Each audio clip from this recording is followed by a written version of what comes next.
Hili jambo la dharura. Hili jambo la dharura. Wewe mkuu wilaya hapa atakuja, wewe atamwambia. Asante sana watazamaji wa hichi kituo cha Tanzania News Today kwa support ambayo mnazidi kunipea. Ninawaomba muendelee kusambaza hizi kanda kuelekea kwa vikundi vingi ili raia wengi wazipate hizi taarifa.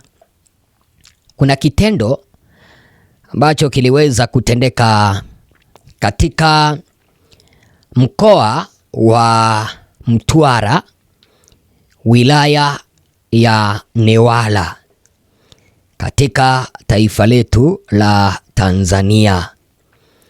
Leo tarehe 30 mwezi Juni, siku ya mwisho ya mwezi wa Juni, maandamano yaliweza kuzuka upande wa Newala.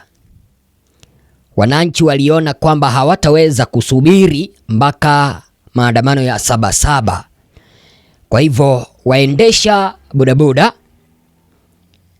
mkoa wa Mtwara, wilaya ya Newala, waliamua kukinukisha. Sasa ni kwa nini wananchi hawa waliamua kuweka beria barabarani wakakiwasha na kukinukisha kabla ya maandamano au kabla ya siku ya Sabasaba kufika? Jinsi ambavyo umeona hicho kionjo cha habari cha kanda ambayo nimekuwekea hapa, ninaelezwa hivi na ripota wangu kutoka upande wa Newala, na niambia Bwana Ezra, bodaboda katika halmashauri ya mji wa Newala leo tarehe 30 Juni waliandamana kupinga manyanyaso ya polisi ambao wamekuwa wakiendesha operesheni mbalimbali bila ukomo. Kwa hivyo kitu cha kwanza ambacho unapaswa kujua kilichowapaa ama kilichowafanya wana Newala kuingia barabarani na kuandamana bila kusubiri maandamano ya Sabasaba kukinukisha ni kutokana na manyanyaso ambayo yanatoka kwa maafisa wa jeshi la polisi ambao wanaendesha operesheni mbalimbali bila ya ukomo. Sasa inasemekana kwamba polisi hao wamekuwa wanaingia maeneo mbalimbali kama vile sokoni, stendi na maeneo mengine na kuzikamata pikipiki pamoja na wahusika au bila wahusika kuwepo wakati wa ukamataji, na hatimaye vyombo vyao vinakuwa vinashikiliwa na polisi katika maeneo ya vituo vidogo na kituo kikubwa cha wilaya ya Newala. Kwa hivyo unapaswa kujua hili. Ripota huyu ananiambia kwamba kilicho wachochea hawa wananchi mpaka wakapandwa na mori hasira ni kutokana na kwamba polisi wamekuwa na tabia mbaya za kuingia kwenye sokoni, stendi na kuzikamata pikipiki ambazo wakati mwingine wanakamata mpaka wahusika au kipindi ambapo wahusika hawapo. Sasa huyu ananieleza hivi, ili kufanikisha upatikanaji na kurudisha pikipiki baada ya kukamatwa, polisi wa usalama pamoja na wengine wamekuwa wakilazimisha wenye vyombo husika kulipa faini zaidi ya makosa 4 na uchukua kati ya siku 2 au 3 kwa wahusika kupata vyombo vyao baada ya kulipa faini. Yaani Unaona hawa ambao walikuwa wanaandamana wanasema kwamba polisi wakiingia sokoni upande wa Newala mkoa wa Mtwara, wakikamata bodaboda zako wakipeleka kwenye kituo kidogo au kituo kikubwa, wanakulazimisha uweze kulipa faini na wanakuwekea zaidi ya makosa mane. Ukilipa hiyo faini, mtazamaji wangu, inaweza ikachukua hadi siku 2 au 3 hivi ili uweze kupata pikipiki yako tangia ulipolipa faini kuniradhi, kitu ambacho wananchi wamechoka nacho. Sasa aidha polisi hao ninaambiwa kwamba wamekuwa na utaratibu wa kuweka vizuizi katika barabara zote zinazoingia mjini, hali ambayo imesababisha kudorora kwa biashara katika mji wa Newala, kwa kuwa bodaboda hao hulazimika kwenda kupata mahitaji ya wateja katika wilaya za jirani za Tandahimba pamoja na Masasi kutokana na usumbufu wa polisi wa Newala. Ikifika mpaka kiwango ambapo unapata kwamba bodaboda wanakimbia kutoka kwa wilaya yao ya Newala mkoani Mtwara, wanakimbilia wilaya jirani kama vile Tandahimba na Masasi kwa minajili ya kutafuta riziki, hapo polisi wanakosea.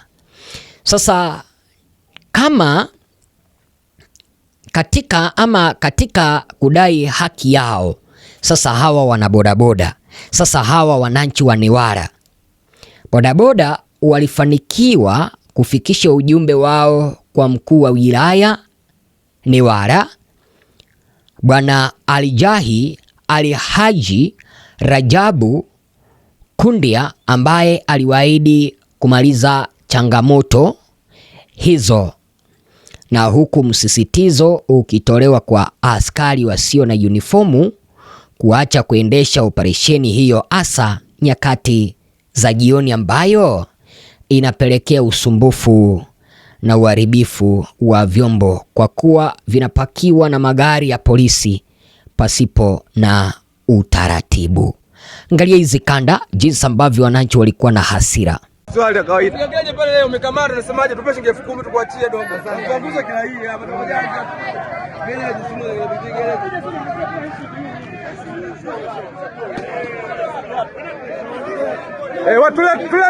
Tuletee tunamlipa sisi huyo.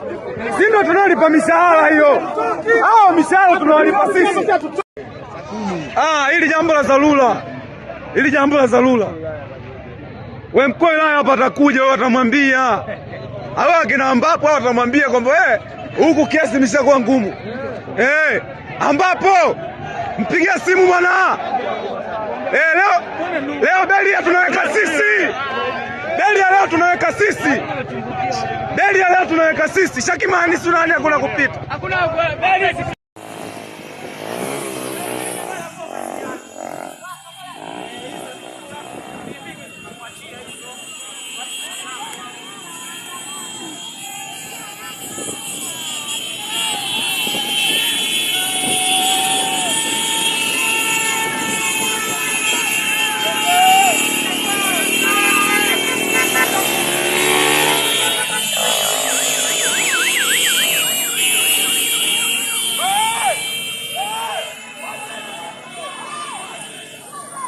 Nikimalizia, kuna kitu ambacho unapaswa kuelewa hapa. Wananchi hawa wamekasirika na polisi. Wamekasirika kutokana na operesheni ambayo inaendeshwa na jeshi la polisi. Wanawahangaisha, hata biashara zao hazikui sawasawa. Wako na tabia ya kuingia mpaka sokoni. Polisi hapa wanakiuka. Polisi kazi yao ni kuchunga raia, na polisi kazi yao ni kutuliza ghasia na kuleta amani, sio kuenda kunyang'anya raia vyombo vyao vya kuchumia riski na kuvichukua ili waweze kupata faini. Huo ni ujinga wa hali ya juu. Namalizia nikisema hivi, unaona polisi hawa wanahangaisha wananchi. Imefika mpaka kiwango ambacho polisi wanaenda kuhangaisha wananchi kama hawajavaa sare rasmi. Sasa iko hivi, polisi kama hawa wanapaswa kutandikwa, wanapaswa kupigwa viboko, mawe, mpaka washike adabu, washike adabu yao, kwa sababu sisi sote tunajitafutia. Haiwezi ikawa kwamba kuna mkaka au kuna wanakaka ambao wameamka asubuhi kwenda kutafutia familia zao, alafu polisi wako na ujinga na akili ndogo, wanachukua pikipiki za wachumia riski wanaweka kwenye magari, na wakati mwingine kipindi ambapo wanapakia pikipiki hizi kwenye magari yao unapata kwamba wanaharibu.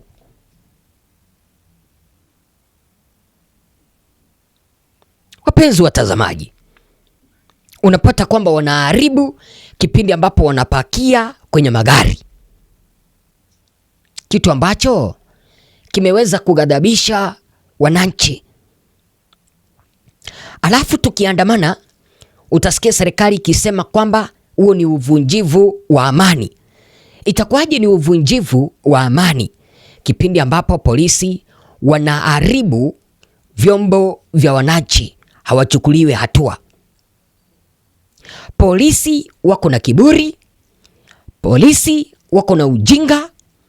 Ujinga kama huu ndio walifanya wananchi wakauawa mwaka uliopita, na hii serikali haitaki kuwachukulia hatua. Polisi ndio waliua wananchi mwaka uliopita, lakini serikali haitaki kuwachukulia hatua. Unaona sasa wanatatiza biashara, mpaka wanaimaya wameanza kuhama imaya yao, wameanza kuhama wilaya yao ya Newala, wameenda wilaya za Tandahimba na Masasi kujitafutia. Alafu kuna watu ambao wanajiita wao ndio serikali, wametulia, wananchi wakinyanyaswa. Mimi kama Bwana Ezra ninawapea mwelekeo huu. Polisi kama hao, chukua mawe watandikeni ili waweze kushika adabu yao.